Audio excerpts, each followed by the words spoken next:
في متابعة بعتة بتسألني بتقولي اشمعنى الغدة الدرقية بالذات اللي بتطلبوا تحليلها أول الحمل؟ طب ما الجسم فيه غدد تانية، اشمعنى دي بالذات اللي انتوا دايما بتطلبوا تحليلها؟ أنا فعلا كذا مرة أطلب التحاليل بتاعها وفعلا ما شرحتلكوش ايه السبب، فقررت ان انا اعمل الفيديو ده عشان اشرح لك أهمية تحليل الغدة الدرقية في أول الحمل ايه. تخيلي كده ان الغدة الدرقية دي هي بطارية جسمك، هي اللي بتتحكم في الحرق وطاقة الجسم والحرارة بتاعة الجسم. وانتي عندك طفل صغير في اول 3 شهور ما عندوش اصلا غده، بيعتمد عليك اعتماد كلي في اول فتره 3 شهور اولانيين ان جسمك هو اللي يعمل الاجراءات دي كلها بدل منه، ان هو بيستخدم هرمونات الغده بتاعتك لنمو مخه وجهازه العصبي اللي هم اول حاجه بيكونوا فيه. عشان كده لو الغده بتاعتك فيها كسل والحمل بيشكل عليها عبء اضافي، فكده مش هنضمن الدعم الكامل يوصل للجنين عشان يتكون صح او عشان يبقى فيه نمو كامل لمخه وجهازه العصبي.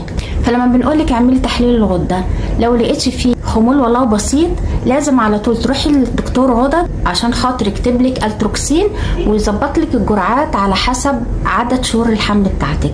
هتقولي لي يا دكتوره انا عمري ما حسيت بالغده ولا عمري اشتكيت منها، عمري شفت اعراض بتدل على ان فيها خمول. هقول لك ان في كتير بتتشابه اعراض الحمل مع اعراض الغده.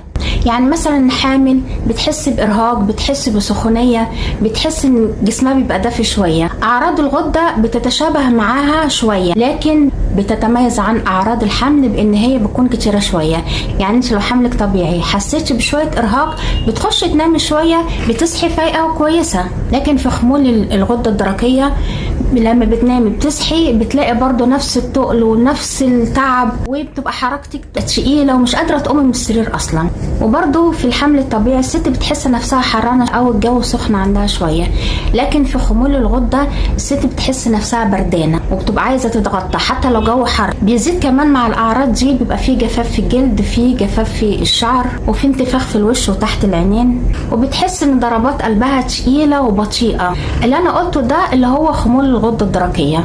لكن بقى العكس في ارتفاع الغده الدرقيه لما بنفرق ما بينه وبين اعراض الحمل زي ما قلت لك برضو بتبقى الحامل بتحس بشويه حراره، الجو بالنسبه لها حر، لكن في نشاط الغده الدرقيه بتحس بحراره زايده او ان هي مش طايقه هدومها خالص وان جسمها بيغلي من جوه.